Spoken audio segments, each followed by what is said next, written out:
Biden's son, Hunter Biden, has been indicted on felony gun charges, and this comes after a plea agreement fell apart earlier this summer. Since then, U.S. Attorney David Weiss requested special counsel status while he continues to investigate. ABC's Faith Abube has the latest.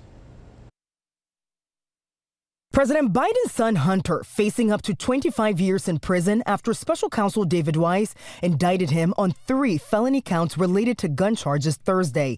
The indictment accuses Hunter of making false statements in the purchase of a firearm and for false statements related to information required to be kept by federal firearms licensed dealer.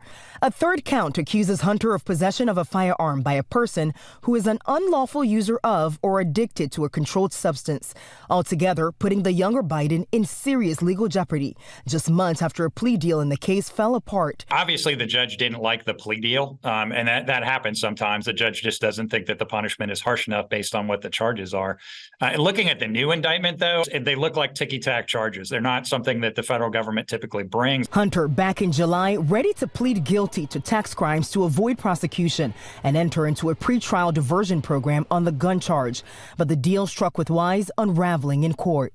Weiss, who spent 5 years investigating Hunter Biden, then asking Attorney General Merrick Garland to give him special counsel status to continue the investigation. Upon considering his request, as well as the extraordinary circumstances relating to this matter, I have concluded that it is in the public interest to appoint him as special counsel. Weiss was appointed by former President Donald Trump as U.S. attorney and was kept in that role after President Biden took office.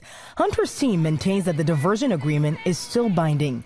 The president and the White House so far not commenting on the indictment. He wants to maintain the independence of the Justice Department, but he has been very vocal about his support for his son. And even though the younger Biden's charges carry up to 25 years in prison, the special counsel notes that actual sentences for federal crimes are typically less than the maximum penalty and that a federal judge would ultimately decide after considering all factors. In Washington, Faith Abube, ABC News.